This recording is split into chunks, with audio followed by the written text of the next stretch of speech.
अस्सलामु अलैकुम वरहमतुल्लाहि वबरकातुहू। एक भाई ने सवाल किया है कि बाज़ औक़ात औरत अपने बालों में कंघी करती है और कंघी करने की वजह से उसके जो बाल टूटते हैं, उन टूटे हुए बालों को बाज़ औक़ात वो औरतें जमा भी कर लेती हैं। अब आया कि उन जमा शुदा बालों को कहाँ रखा जाए, उनका क्या किया जाए। बाज़ औरतें तो उन बालों को बेच भी देती हैं, जैसे गली में आवाज़ लगाने वाले आते हैं और बड़े महंगे दामों वो बाल ख़रीद के जाते हैं।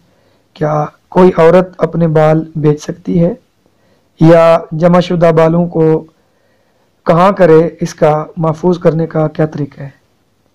तो मौजूद सामीन, इसका जवाब ये है कि औरत बेशक कंघी भी करे, अपने बालों को संवारे भी सही, बाल टूटते भी हैं तो जमाशुदा बालों को दफन कर दे, ज़मीन के अंदर छोटा सा गड्ढा खोद कर दफन कर दे, क्योंकि ये औरत के जो बाल हैं ये पर्दे में शामिल हैं। बाकी इसको बाहर गली में फेंकना, कूड़े के ढेर पर फेंकना या उनको बेच देना ये कतान जायज़ नहीं है।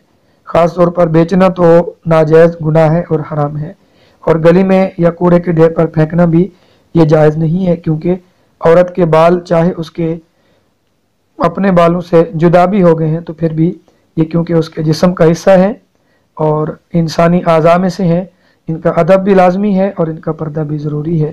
लिहाजा औरत अपने कंघी से टूटे हुए बालों को ज़मीन में दफन कर दे, बाहर भी ना फेंके और उनको बेचे भी ना। अस्सलाम वालेकुम।